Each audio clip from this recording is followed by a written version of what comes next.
Mafia bothers little wife. Please like and comment करें। Part 26। वीर अपनी गाड़ी फुल स्पीड से ड्राइव कर रहा था। सारे सिग्नल्स तोड़कर उसने आधे घंटे का सफर सिर्फ 10 मिनट में तय कर लिया था। वीर जल्दी से अपने कार्य से बाहर निकालकर मॉल के अंदर चला जाता है। इस वक्त मॉल में काफी ज्यादा लोग थे। कुछ लोग तो शॉपिंग करने में भेजने और कुछ लोगों की शॉपिंग हो चुकी थी तो वह लोग परेशानी में इधर उधर घूम रहे थे क्योंकि बाहर जाने वाले सभी रास्ते बंद हो चुके थे। लेकिन उन्हें समझ नहीं आ रहा था कि ऐसा क्यों किया है, क्योंकि छवि के गायब होने की खबर को सीक्रेट ही रखा गया था। पूरे मॉल में बहुत ही टाइट सिक्योरिटी रखी गई थी, इसलिए किसी भी सेक्स में इतनी हिम्मत नहीं थी कि किसी से उनके बाहर न जाने का कारण पूछ सके। वीर कि जैसे ही मॉल में एंट्री होती है, सारे सिक्योरिटी गार्ड वीर को चारों ओर से घेर लेते हैं ताकि कोई भी वीर को ना देख सके और ना ही उसके पास जा सके। वीर जल्दी से चलकर रोहित के पास जाता है और रोहित को अपनी जलती हुई निगाहों से घर कर देता है। लेकिन इस वक्त छवि ज्यादा इम्पोर्टेंट थी, इसलिए वीर खामोश रहता है। रोहित भी वीर के सामने अपना सर झुकाकर खड़ा रहता है। उसमें इतनी हिम्मत नहीं थी कि वह वीर से अपनी नजरें मिल सके। फिर वीर रोहित के साथ सीसीटीवी कंट्रोल रूम में चला जाता है। सीसीटीवी कंट्रोल रूम में पहुंचकर वह सारी सीसीटीवी फुटेज चेक करता है, लेकिन उसे भी छवि का कुछ पता नहीं चलता। वीर गुस्से में साइड में रखी चेयर पर जोर से लात मार देता है, जिस वजह से वह चेयर दूर जाकर एक जोर की आवाज के साथ गिर जाती है। वीर को इतना गुस्से में देख वहां पर मौजूद से भी लोग डरकर कांपने लगते हैं। रोहित की तो हालात ही खराब हो रही थी। वह अपने मन में भगवान से प्रार्थना कर रहा था कि उसकी लेडी बॉस जल्दी से जल्द सही सलामत मिल जाए, वरना उसके दोनों बस पता नहीं उसके साथ क्या करेंगे। थोड़ी ही देर में नील भी वहां पहुंच जाता है और भी से कहता है, भाई कुछ पता चला छवि का कहाँ है? वीर नहीं मिल, अभी तक कुछ पता नहीं चला। मैंने सीसीटीवी फुटेज वीर बोलता ही रहा था कि अचानक नील और वीर दोनों की नजर फुटेज स्क्रीन पर जाती है, जहां पर थोड़ी देर पहले की सीसीटीवी फुटेज चल रही थी। वह दोनों ध्यान से उसे फुटेज को देखने लगते हैं, जिसमें दिख रहा था छवि जब वॉशरूम की तरफ जा रही थी। उसके थोड़ी देर बाद ही रॉकी और उसका दोस्त जय भी उसी के पीछे जा रहा था। ये देखकर नील और वीर की मुखिया गुस्से में कस जाती है। फिर नील उसे फुटेज को देखकर कहता है, भाई ये तो वही लड़का है जिसने उसे रात छवि को ड्रग्स दिया था, राकेश राणा उर्फ रॉकी।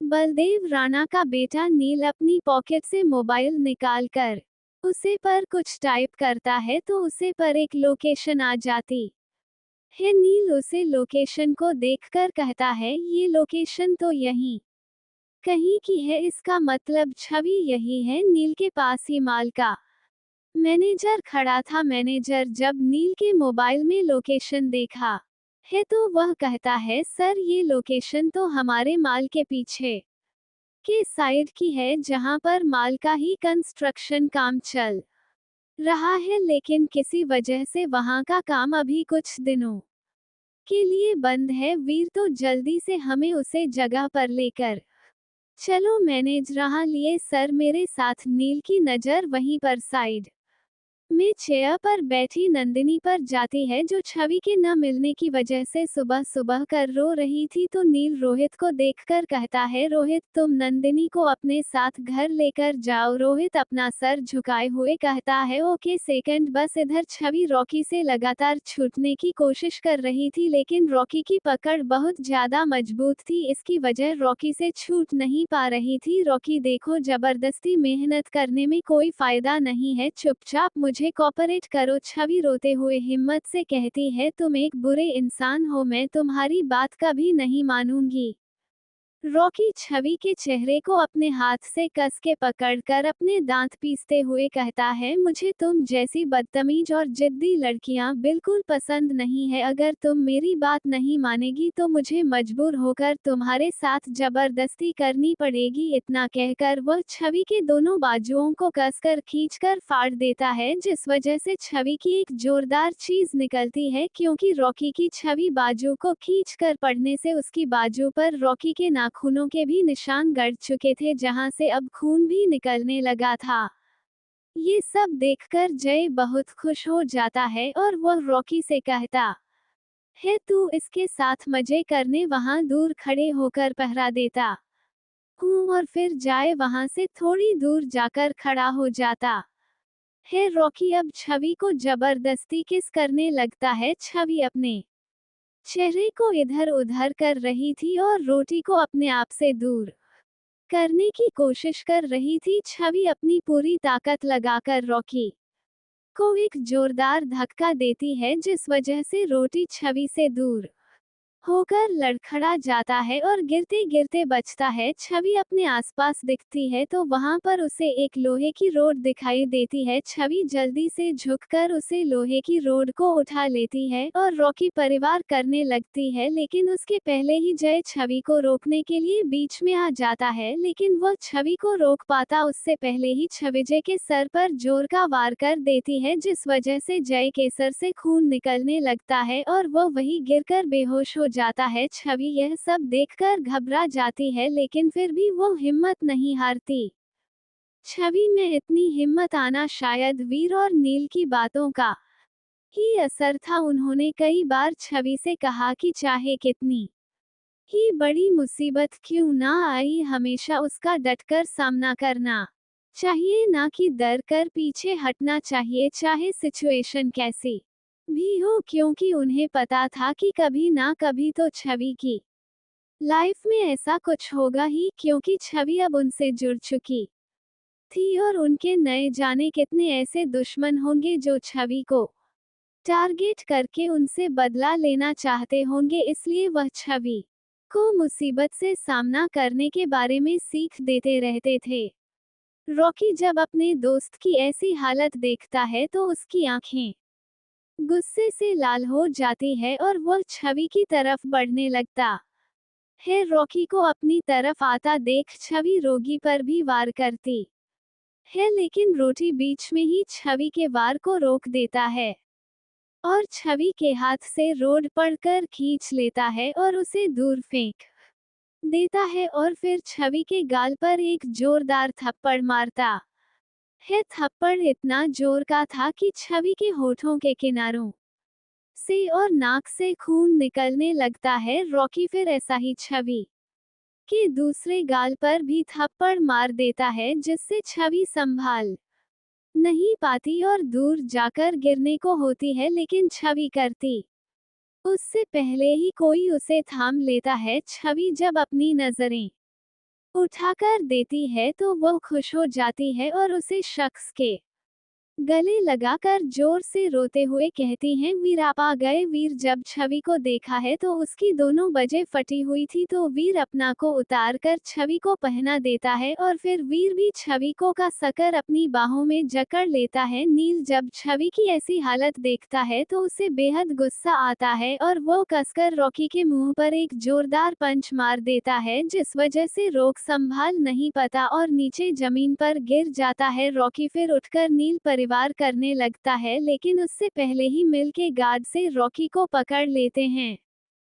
फिर नील वीर से कहता है, भाई आप छवि को लेकर जाइए, मैं इस राकेश राणा को देखता हूँ। वीर नील याद रखना, ये सिर्फ तुम्हारा ही नहीं मेरा भी शिकार है। नील हाँ भाई, इसे तो हम दोनों मिलकर ही सजा देंगे। वीर एक नजर बेहोश पड़े हुए जय की तरफ देखकर मुस्कुराता है और फिर छवि को अपनी बाहों में उठा लेता है, तो वीर के कुछ बॉडीगार्ड उन्हें कर लेते हैं और फिर वो वहां से निकल जाते हैं। रॉकी नील के गार्ड से छूटने की कोशिश करते हुए चिल्लाकर कहता है, तुम लोग मुझे जानते नहीं हो कि मैं कौन हूँ, मैं यहाँ KMLA बलदेव राणा का बेटा हूँ, अगर मेरे डैड को पता चल गया तो तुम्हारी खेल नहीं, तुम कुछ नहीं बिगाड़ सकते हो मेरा। अगर अपनी भलाई चाहते हो तो मुझे छोड़ दो, वरना तुम अपनी मौत को दावत दे रहे हो। मेरे डैड मुझे कहीं से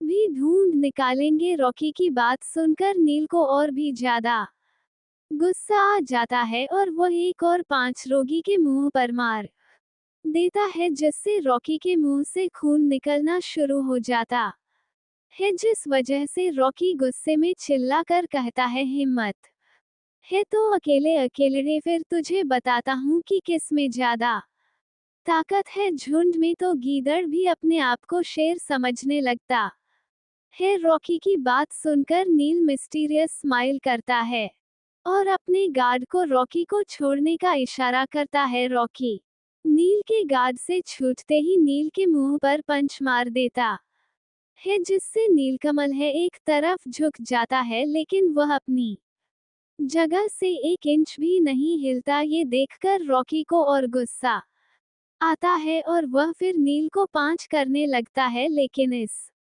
बार नील रॉकी का हाथ बीच में ही पकड़ लेता है और उसे पकड़कर कसकर मोड़ देता है, जिससे रॉकी की दर्द भरी चीख वहां गूंज जाती है। फिर नील रॉकी को एक जोरदार लात उसके पेट पर मरता है, जिससे रोगी संभाल नहीं पाता और नीचे गिर जाता है। फिर वह जल्दी से उठकर नील पर फिर से वार करने लगता है। इस बार रॉकी नील के पेट में एक जोरदार पंच मार देता है। अब दोनों में बराबर की लड़ाई शुरू हो चुकी थी।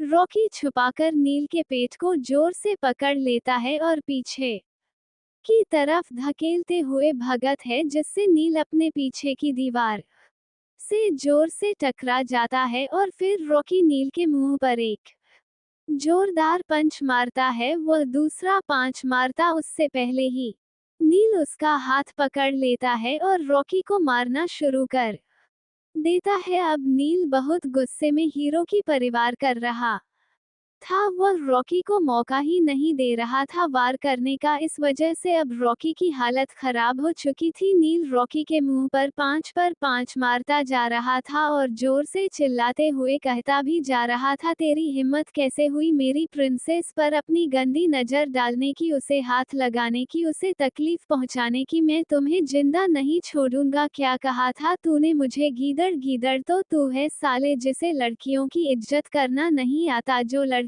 को अपना खिलौना समझता है। बहुत मनमानी कर ली तूने अपनी, अब तुझे अपनी सारी मनमानियां का हिसाब देना होगा। तुझे तेरी मौत से भी पत्थर सजा दूंगा मैं, कहते हुए नील रॉकी को मारे जा रहा था। नील की मार शेरों की अब तक आध भरा हो चुका था, तो वह बेहोश हो जाता है, तो नील रॉकी को एक झटके में छोड़ देता है, जिससे वह जमीन पर गिर जाता है। नील फिर अपने गार्डों से कहता है, इसे यहाँ से ब्लैक हाउस ले जाओ और फिर जय की तरफ देखकर इसे भी यहाँ से ब्लैक हाउस लेकर जाओ। इन दोनों का हिसाब वही होगा। इधर वीरकर में छवि को अपनी गोद में लेकर बैठा था और छवि वीर के सीने से लगे हुए बिना आवाज के सुबह सुबह कर रो रही थी। छवि ने रो रो कर वीर का शर्ट जिला कर दिया था। वीर कब से छवि को शांत करवा रहा था, लेकिन उसका सुबह बना काम ही नहीं हो रहा था। फिर भी छवि के चेहरे को अपने दोनों हाथों में भरकर कहता है, डोंट क्राई मेरी जान, क्यों रो रो कर खुद को इतना तकलीफ दे रही हो? सब ठीक है, कुछ नहीं हुआ। उसने तुम्हारे साथ जो कुछ भी किया है उसकी सजा उसे मिल कर रहेगी। बहुत बड़ी गलती की है उसने तुम पर, अपनी गंदी नजर डालने की, तुम्हें तकलीफ पहुंचाने की, जिसका खामियां जा उसे भुगतना होगा। छवि वीर मैंने उसे मार दिया। वीर तुम्हें डरने की जरूरत नहीं है, तुमने कुछ भी गलत नहीं किया और वैसे भी जो तुमने उसके साथ किया वह उससे भी खतरनाक सजा डिजर्व करता है जो उसे मिलकर रहेगी। छवि लेकिन वह तो मर चुका है ना वीर। नहीं मेरी जान, वह सिर्फ बेहोश हुआ है। छवि वीर, अगर आप मुझे बचाने नहीं आते तो वह पता नहीं मेरे साथ क्या करता। वीर मेरी जान मुसीबत में हो और मैं उसे बचाने ना आऊं, ऐसा कैसे हो सकता है। छवि हब्बी, आपको कैसे पता चला कि वह गंदे लोग मुझे यहाँ लेकर आए हैं। वीर छवि के मुंह से अपने लिए हब्बी सुनकर चौंक जाता है। तुम्हें किसने कहा मुझे हब्सी खाने के लिए। छवि रुवासी आवाज में रहती है, आपको पसंद नहीं आया, मैं आपको अब से हब्बी नहीं कहूंगी। वीर ऐसा नहीं है, मुझे मेरी जान के मुंह से अपने लिए हब्बी सुना अच्छा लगा, इसलिए तो मैं तुमसे पूछ रहा हूँ तुम्हें किसने कहा मुझे हब्बी कहने के लिए। छवि नंदिनी ने मुझे कहा हम जिससे प्यार करते हैं उन्हें प्यार वाले नाम से पुकारना चाहिए, इसलिए मैंने आपका नाम हब्बी रखा है। आप भी तो मुझे अपनी जान कहते हो। वीर तो क्या तुम नील को भी इसी नाम से बुलाओगी। छवि नहीं, उन्हें तो मैं प्रिंस कहकर बुलाऊंगी क्योंकि मैं उनकी प्रिंस हूँ। छवि की बात पर वीर मुस्कुराने लगता है। बताइए ना हब्बी, आपको कैसे पता चला कि वो लोग मुझे वहां लेकर गए हैं। वीर छवि के हाथ की रिंग को पकड़कर देखते हुए कहता है, इस रिंग की वजह से इसमें ट्रैकर लगा हुआ है, इसी से हमें तुम्हारी लोकेशन पता चली। छवि अपने हाथ में पहनी हुई रिंग को देखकर इस रिंग की वजह से पता चला आपको। वीर हाँ, तुम इस रिंग को कभी अपने आप से अलग मत होने देना। छवि ओके। कुछ ही देर में उनकी कार ओबरॉय हॉस्पिटल के सामने रुकती है। छवि कार्य से बाहर हॉस्पिटल को देखकर कहती है, हब्बी हम यहाँ क्यों आए हैं। वीर क्योंकि मैं यहाँ तुम्हारा चेकअप करवाने के लिए आया हूँ और तुम्हें काफी चोट भी आई है। After all you are pregnant मेरी जान। छवि वीर के सीने से कस कर गले लगा कर कहती है, नहीं हब्बी, मुझे आपके साथ सिर्फ घर जाना है, मैं कहीं नहीं जाऊंगी। अगर आपको मेरा चेकअप करवाना है तो आप डॉक्टर को घर पर बुला लेना प्लीज। वीर भी छवि को अपनी बाहों में भर कर रहता है, ठीक है जैसी तुम्हारी मर्जी। फिर भी ड्राइवर को उम्र में इंसान चलने के लिए कहता है और डॉक्टर तनु को कॉल लगाकर कहता है कि वह भी ओबरॉय मेंशन पहुंच जाए। थोड़ी देर में छवि वीर के सीने से लगे हुए ही सो गई थी।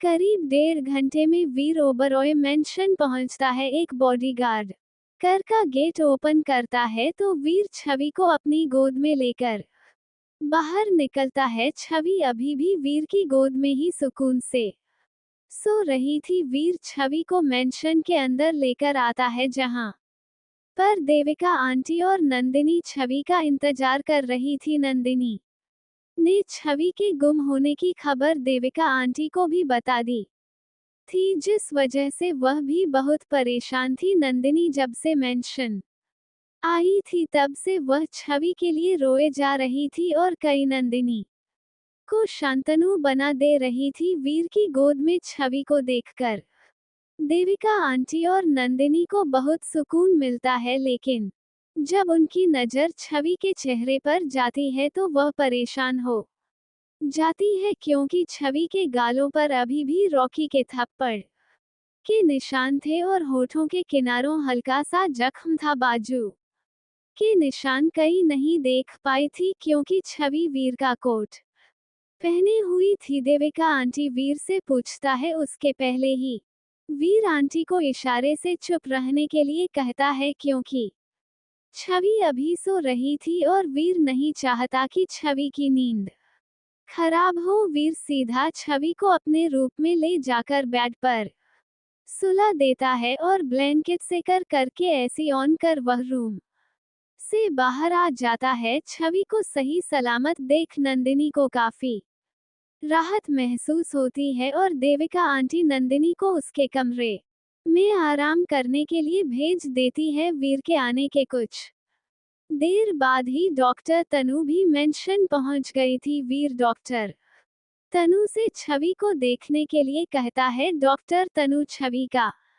चेकअप करने के लिए जैसे ही छवि को टच करती है तो छवि घबराकर उठ जाती है, तो डॉक्टर तनु रहती है रिलैक्स में हूँ, मैं सिर्फ आपका चेकअप कर रही हूँ। डॉक्टर तनु को देखकर छवि थोड़ा रिलैक्स फील होती है। डॉक्टर तनु छवि का चेकअप करते हुए कहती है आपको स्ट्रेस से लेने की कोई जरूरत नहीं है, क्योंकि इस तरह से ना आपके लिए अच्छा है और ना ही आपके होने वाले बच्चे के लिए अच्छा है। छवि मेरा बेबी ठीक तो है ना डॉक्टर? आपका बेबी बिल्कुल ठीक है, बस आपने मेरी बात का ध्यान रखना। छवि मुस्कुरा के जी फिर डॉक्टर तनु रूम से बाहर आकर वीर से कहती है डोंट वरी मिस्टर ओबरॉय, सब ठीक है। मैंने आपको जो मेडिसिन्स देने के लिए कही है अभी वही मेडिसिन चलेगी। प्रेगनेंसी में ज्यादा मेडिसिन्स नहीं दे सकते, हल्का सा ब्लड प्रेशर बढ़ा हुआ है, शायद स्ट्रेस की वजह से। उनकी कंडीशन देखकर मैं समझ गई हूँ कि उनके साथ क्या हुआ, शायद वह डरी हुई है। मैंने उन्हें चेक करने के लिए हल्का सा ही टच किया था और वह घबराकर उठ गई, लेकिन सब ठीक है, आप बस उनका ख्याल रखिएगा। मैं चलती हूँ, इतना कहकर डॉक्टर तनु वहां से चली जाती है। जब तक डॉक्टर छवि का चेकअप कर रही थी तब तक वीर ने आंटी को मॉल में जो हुआ सब कुछ बता दिया था। डॉक्टर के जाने के बाद वीर आंटी से कहता है आंटी थोड़ी देर में डिनर का वक्त होने वाला है, आप छवि के लिए उसकी पसंद का स्पेशल और हेल्दी डिनर बना दीजिए। और हाँ, आज मुझे और नील को बहुत जरूरी काम से जाना है, तो शायद हमें आने में लेट भी हो जाए, तो आप सभी का ख्याल रखिएगा और टाइम पर उसे डिनर भी करवा देना और मेडिसिन भी दे देना। आंटी ठीक है वीर बाबा, आप मेरी तरफ से बिल्कुल बेफिक्र रहिए, मैं बेबी जी का बहुत अच्छे से ख्याल रखेगी। इतना कहकर आंटी किचन में चली जाती है। अब तक नील भी मेंशन पहुंच चुका था और वो छवि को देखने के लिए उसके रूम में चला जाता है। वीर और नील रूम में आकर छवि के पास बैठ जाते हैं। छवि उन दोनों को देखकर मुस्कुरा देती है। वीर और नील को छवि के चेहरे पर बने उंगलियों के निशाने को देखकर वीर से गुस्सा आने लगता है, लेकिन फिर वह अपने गुस्से को जाहिर नहीं होने देता। फिर नील पास की ड्राइवर से ऑइलमेंट निकलता है और छवि के होठों के किनारों के जख्म पर लगा देता है और छवि की बाजू पर भी लगा देता है। नील कैसी हो प्रिंसेस? छवि मैं ठीक हूँ। छवि को नील के चेहरे पर भी हल्के चोट के निशान दिखाई देते हैं, तो वो परेशान होकर नील से पूछता है नील आपके चेहरे पर यह निशान कैसे? नील कुछ नहीं हुआ प्रिंस, हल्के चोट के निशान है, ठीक हो जाएंगे, तुम ज्यादा ध्यान मत दो। छवि नील के हाथों में से एलिमेंट लेकर नील के चेहरे पर लगने लगती है और साथ में हल्का गुस्सा करते हुए भी कहती है इतनी ज्यादा चोट लगी है आपको और कह रहे हो कि हल्की सी चोट है, आप अपना जरा भी ध्यान नहीं रखते। छवि की बात सुनकर वीर और नील दोनों ही मुस्कुरा देते हैं। नील मुस्कुराते हुए कहता है तुम हो ना मेरा ख्याल रखने के लिए वीर। छवि अब तुम आराम करो, हमें एक बहुत जरूरी काम से जाना है और शायद हमें आने में लेट हो जाएगा, इसलिए तुम डिनर करके मेडिसिन लेना और फिर सो जाना। छवि क्या आप दोनों जाने वाले हो? वीर हाँ, हम दोनों जाने वाले हैं।